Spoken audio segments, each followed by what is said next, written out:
Ahead of its big summit in July is the Shanghai Cooperation Organisation, called the SCO, setting itself up as a united counter to the Western narrative in the world. Or will bilateral ties like India's tensions with China over the boundary, or India-Pakistan tensions over terrorism and Jammu and Kashmir, overshadow multilateral talks? Productive SCO Council of Foreign Ministers meeting. I think it was useful in preparing the ground for the summit. Hello and welcome to Worldview at the Hindu with me, Suhasini Haidar. We're actually coming to you from Goa this week, where the SCO Council for Foreign Ministers have been meeting. We're going to tell you about all that's expected in the next few months of India's tenure as president. And we do have an exclusive interview ahead with Pakistan's Foreign Minister Bilateral Bhutto, speaking about just what bedevils India-Pakistan ties. Of course, very sharp counters coming from External Affairs Minister S. Jaishankar, and those India-Pakistan ties really saw another big rupture in them as Bhutto traveled to India, the first Pakistani foreign minister to do so since 2011. So we'll get to all of that, but first let's tell you about the meeting itself that brought all these foreign ministers together. As host of the SCO summit this year, India hosted the Council for Foreign Ministers in Goa. It is the big event, the main event prior to the summit, due to be held right now on July 3rd and 4th this year. Invitations, of course, went out to all 8 members: Russia, China, Pakistan, Kazakhstan, Kyrgyzstan, Uzbekistan, Tajikistan, all of whose foreign ministers actually attended. So at the highest level, it has been attended. On the main agenda for the ministers were 3 items, apart from reviewing about 100 SCO meetings that have been held so far. They finalized the draft outcome statement, which is going to be released. It'll be called the New Delhi Declaration, released in July, when Putin, Xi Jinping, Pakistan Prime Minister Shehbaz Sharif, leaders of all Central Asian states are all going to be hosted by Prime Minister Modi, because they are the members. The foreign ministers had to sign off on about 15 decision points, which would be agreements or MOUs during the summit itself, including one India has on making English an official SCO language. Remember, so far only Russian and Chinese are official languages, but now with the induction of India and Pakistan in 2017, it's a necessity to have English as well. India also wants to set up working groups on innovation, startups, traditional medicine, also talk about reform and modernization of the SCO organization, which is more than 20 years old. The foreign ministers also agreed on the induction of 2 new members to the group this year, Iran and Belarus. So their presidents will be coming in July for the Indian summit. Also joining as observer countries are UAE, Kuwait, Myanmar and Maldives. So far they were dialogue partners. They've now been upgraded or going to be upgraded to observers. However, at that meeting itself, it quickly became obvious that bilateral differences would overshadow the outcomes of the meeting. And that was pretty evidence after the arrivals of all the foreign ministers. So even before the CFM meeting itself, during bilateral talks between External Affairs Minister Jaishankar and Chinese Foreign Minister Qin Gang, they both seem to differ over their understanding of the situation at the line of actual control. After the Chinese Foreign Ministry said that Qin had said that the situation there was stable, Jaishankar countered that this was not the case. Things are just not normal. Listen in. India-China relations are not normal and cannot be normal if the peace and tranquility in the border areas is disturbed. Even on the Belt and Road Initiative and CPEC, China-Pakistan Economic Corridor, Jaishankar said connectivity, regional connectivity is very important, but it must be transparent. India's opposition to the Belt and Road Initiative, the BRI project started by China, was also made clear. I think it was made very clear, not once but twice in the SCO meeting, that connectivity is good for progress, but connectivity cannot violate the territorial integrity and sovereignty of states. So this has been our long-standing position. Nobody should have any doubt about it. And I assure you, those who are in the room today had no doubt about it. I made sure of that. Then there were some differences that came through in the talks between Jaishankar and Russian Foreign Minister Lavrov as well, over how to deal with the rupee-ruble trade imbalance, and how to convert Indian rupees into third currencies so as to pay Russia and so that Russia can use them. But the real showdown clearly came between India and Pakistan. After Bilawal Bhutto said this at the council, what seemed to be clearly a veiled reference to India's decision to reorganize Jammu and Kashmir in August 2019. Listen in. As for the rupees, this is a problem because we accumulated billions of rupees on the accounts in the Indian banks, and we need to use this money, but for this, these rupees must be transferred in another currency, and this is being discussed now. Later, the Pakistan foreign minister also held a press conference for Pakistani journalists. He gave interviews, including to The Hindu. We'll tell you about that. And here's what he said on terrorism.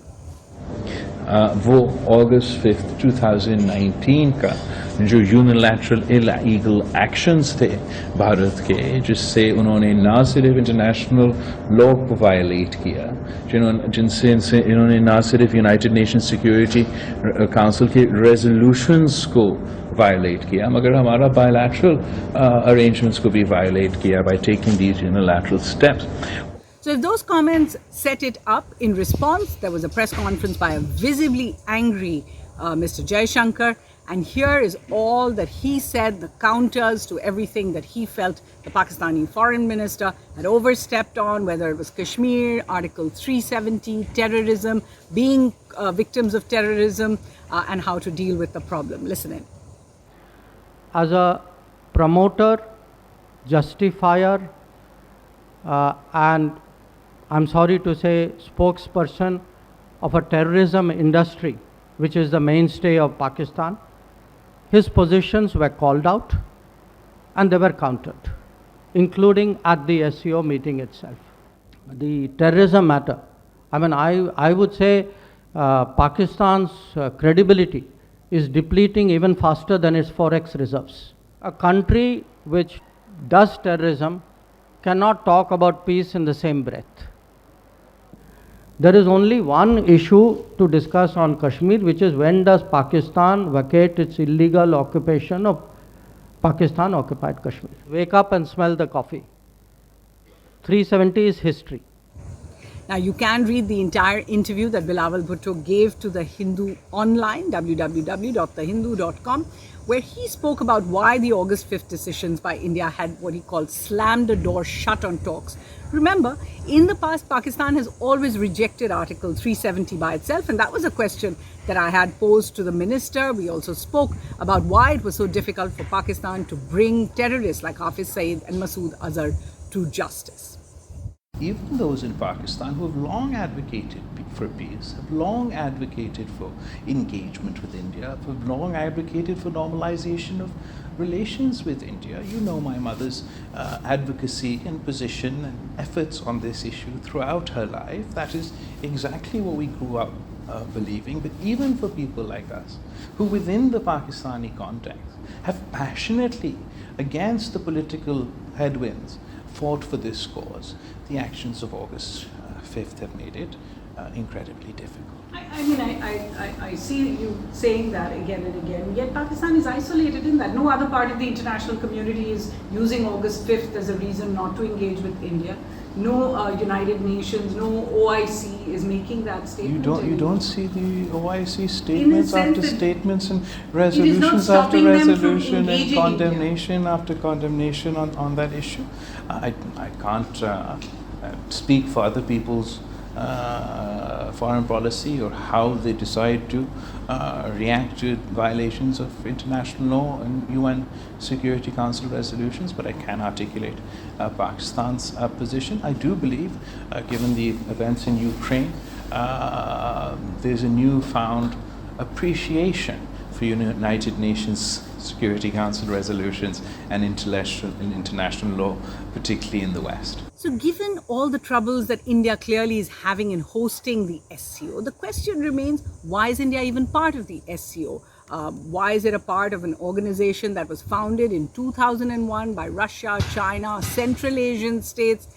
India and Pakistan joined in 2017. But remember, that was the same year, 2017, when India also joined and became part of the revived Quad grouping with the US, Australia, and Japan. So what really does India stand to gain? What does it benefit from the SCO membership and presidency? To begin with, India becomes a part of a growing Eurasian grouping. This is an important part of the world. It represents most of the world's population. The grouping represents most of the world's GDP growth, where it's coming from, much of the world's energy reserves, also critical mineral reserves. Secondly, the SCO strengthens New Delhi's positioning as a balancing force, part of SCO, IBSA, BRICS, but also as part of Quad, I2U2, the G7 outreach, and other groupings. Thirdly, post the Ukraine war in particular, this is a grouping that is resisting US and European Union sanctions. And remember, that's something India is doing as well. So it is a grouping of people who do have common interests in many geopolitical spheres. Fourthly, the fact that more Middle East or West Asian Gulf countries want to join the SCO now shows its growing relevance in the Eastern Hemisphere. UAE, Kuwait, Saudi Arabia are all part of the dialogue and observer groups. Fifth, it's a useful platform for meeting countries with differences that India does not wish to meet. Bilaterally, perhaps, India, China have had meetings in Moscow, have had meetings in Delhi, India, Pakistan as well, as you saw in Goa, although that didn't go very well. Also useful, of course, finally, is that for India to build a consensus for a joint communique at the G20 summit this year. And remember, we spoke on Worldview about it. It's something Russia and China have been putting many obstacles to. It is very useful to have these SCO negotiations and communication before the G20, when again Putin and Xi Jinping are going to be invited to come, whether they come or not. So what if those are the benefits? What are the downsides of this SCO engagement? The first is India is forced or has to be in a grouping with its two biggest threats and neighbors, China and Pakistan. Second, that India even has to take part in the SCO regional anti-terror structure, the terror mechanism, where Pakistan is also a member. We saw Indian officials go to Pakistan, Pakistani officials come to India, even though India believes Pakistan is the perpetrator of terrorism in India. Third, the SCO is increasingly seen as an anti-Western grouping. This could make things uncomfortable for India on other fronts, especially in coalitions that counter China. It may be asked, so what are you doing in the SCO as well, where it is seen as a strategic organization as much as an economic one? All other SCO countries are members of the Belt and Road Initiative or support China's BRI. India is strongly opposed to that. And this becomes an issue each year. When the SCO joint communique comes out, other countries endorse the BRI. India always stays out of it, but it's the only country that does in this grouping. Fifth, members of the SCO are largely countries with poor human rights records and democracy issues. Just take a look at the list of the members and the members to be. So India risks being bracketed in what the Western side terms as a club of dictators. Going forward from here, India's challenges after this very fiery meeting in Goa, India's challenges have clearly increased. Firstly, it is clear that India's presidency is being overshadowed by bilateral differences. Normally, these are not even allowed into the room at SCO conferences. When India became a member, it was made very clear bilateral differences should not be in the room. But this time, India is the host. And as a result, the SCO grouping could actually face the same fate as we have seen for the South Asian SAARC grouping as well. Remember, Pakistan will host the SCO, expected in 2026. So again, we might see many of these differences become much, much more.